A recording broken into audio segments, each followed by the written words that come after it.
চিন্তা করো তুমি যদি আমার একটা ৫,০০০ টাকা দিয়ে একটা জামাই কিনা দাও, কম আমি বেশি কিনতে চাইনি। হুম। ৫,০০০ টাকা দিয়ে যদি একটা জামা কিনা দাও তুমি ৭০ টা ৫,০০০ টাকার সওয়াব পাইবা। তাহলে কত টিয়া হইলো সওয়াব তোমার? এই রানী, কি? এই রমজান মাসে যদি একটা ভালো কাজ করো তাহলে ৭০ টা সওয়াব পাইবা না?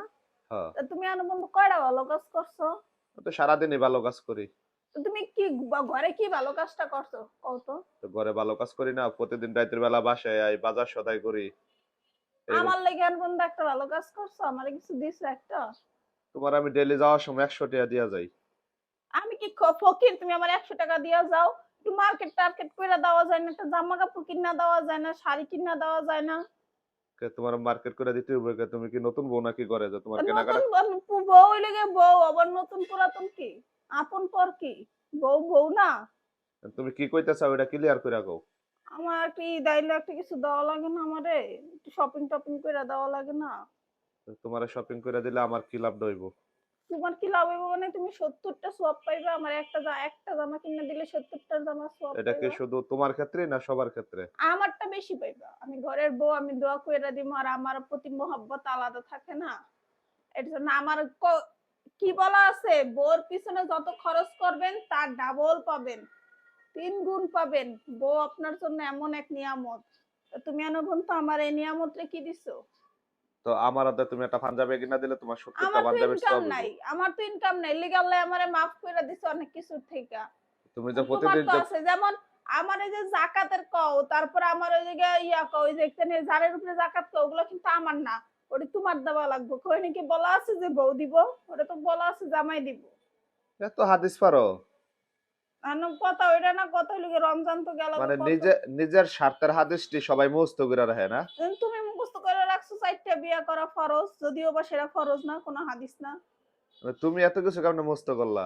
এখন কথা ওইটা না। কথা হইলো গিয়ে রমজান মাসে সবাই হাজি হয়ে যায়, আমিও হয়ে গেছি গা। এখন তুমি আমার একটা কি কিনা দিবা কও? কি কিনা দিতাম? কতগুলো রমজান গেল গা। একটা কেনাকাটা লাগে না? একটু মার্কেট টার্কেটে যাওয়া লাগে না? তোমার শপিং করা লাগবে এই তো? হ। আমার করা লাগতো না? তুমি করবা। তুমি সারাদিন তো বাইরেই থাকো। একবার এক ফাঁকে টুস করে করে লাইবা। আমার তো না। আমার ঘর-টর গুছাইয়া আমার রেডিমেড হইয়া পোলা নিয়ে যাইতে হয়। এর লিগে আমার একটু আয়োজন করে যাওয়া লাগবে না? আচ্ছা এখন এই রমজান মাসে তো মায়ের একটা দিলে কি ৭০ টা মাইরেরই সওয়াব হয় নাকি? মাইরের আবার সওয়াব আছে? ওমা! আর তুমি মারবা কি লিগা? এটা আমার অধিকার না? এটা জিগাইলাম না। আমার কি তুমি ছাড়া কেউ আছে যে আমি হের কাছে গিয়ে চামু? ওরে বাবারে! একটু কি দিলে কি হয়? বুঝলাম না। আজকে কি চাঁদ উঠছে না সূর্য উঠছে দিনের বেলা? সবই উড়ুক। এখন তুমি দিবা কিনা কও তাইলে ৭০ টা সওয়াব বেশি পাইবা। তাহলে চিন্তা করো তুমি যদি আমার একটা ৫,০০০ টাকা দিয়ে একটা জামাই কিনা দাও, কম আমি বেশি কিনতে চাইনি। হুম। ৫,০০০ টাকা দিয়ে যদি একটা জামা কিনা দাও তুমি ৭০ টা ৫,০০০ টাকার সওয়াব পাইবা। তাহলে কত টিয়া হইলো সওয়াব তোমার? তাহলে কও? আমারও একটা কিছু কিনা দাও, তুমিও এতটি সওয়াব পাইবা। আমার কাছে টাকা নাই তো। তো চলো প্রতিদিন একলগে চলো তুমি মানিব্যাগ টাকা দিবা আমি পছন্দ কইরা দিমু তো চলো। প্রতিদিন যে মারো ওইডি কই যা? আরে ভাই আমি কি টাকা মারি? তোমার কাছে টাকা আছে? আর আমিও তো ওইসব বউগো মতো না যে পকেটটা। আমার জামাই অত ভালো মানুষ না। সে একেবারে কমার্সের স্টুডেন্ট হিসাব রাখে পাই টু পাই। সে ওইসব ইয়া তো করে না। এখন যে পড়াটা হাতে হাতে নিলা এডি কো? আমি টাকা নেই নাই ওইটা। ওইটা আমার ন্যায্য অধিকার। আমি প্যান্ট ধুই। তো প্যান্টের পকেটের টাকা আমারই অবশ্যই এগুলা। প্যান্ট প্যান্ট আমি ধুই না? চুরি করলেও কিন্তু একটা চুরি ৭০ টা চুরির গুণ হইব। আমি চুরি কই করছি? এটা আমার অধিকার। আমি আমারে প্যান্ট দিছেন ধুইতে আমি প্যান্টের পকেটে হাত ঢুকাইছি, টাকা পাইছি। ওটা আবার আমার চুরি হইলো কেমনে? আমি কি হাইতে হাইতে আপনার থেকে নিছি? প্যান্টের পকেটে ছিল আমি পাইয়া লাইছি শেষ। ওটা আমার। প্যান্টের পকেটে যা থাকবো তাই আমার।